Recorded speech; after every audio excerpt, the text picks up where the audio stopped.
Päivän vitsin haaste.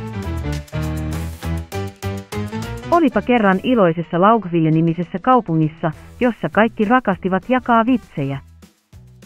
Laugvillelaisten huumorintajua arvostettiin, ja joka aamu alkoi naululla kaupungin suosituimman tapahtuman, päivän vitsin haasteen ansiosta.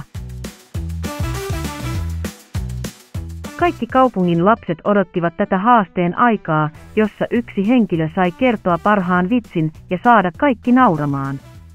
Valittu vitsikertoja kruunattiin päivän naurettavien vitsien kuningaksi tai kuningattareksi. Kilpailijoiden joukossa oli pieni Max, joka tunnettiin hässuista, kekseliäistä ja joskus jopa nokkelista vitseistään.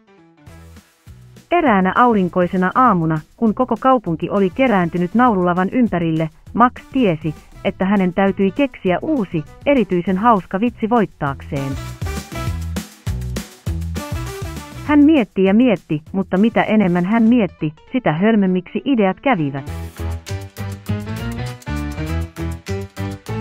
Yhtäkkiä hän sai sen.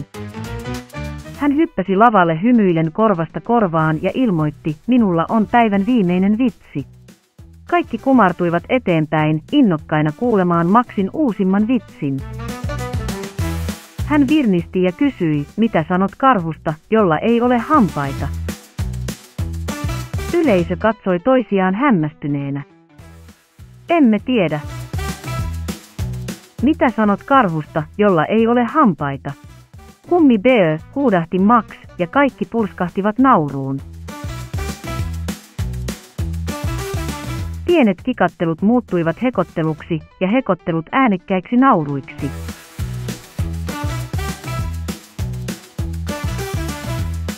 Max oli tehnyt sen. Hänen vitsinsä oli hitti. Ja näin Max kruunattiin päivän naurettavien vitsien kuningaksi. Mutta ennen kuin hän lähti lavalta, hän päätti jakaa vielä yhden vitsin kaikkien iloksi. Mikä on oranssia ja kuulostaa papukaijalta, hän kysyi, yrittäen pitää vakavan ilmeen. Yleisö oli hämmentynyt. Mikä he huusivat? Porkkana. Max naurahti.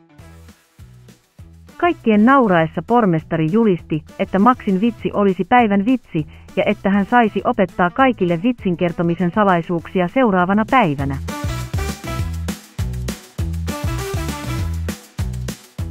Niinpä joka päivä Laugvillessa lapset kokoontuivat päivän vitsin haasteeseen ja Max huolehti siitä, että nauru ja ilo levisivät ympäri kaupunkia. Koska kuten Max aina sanoi, päivä ilman naurua on hukattu päivä.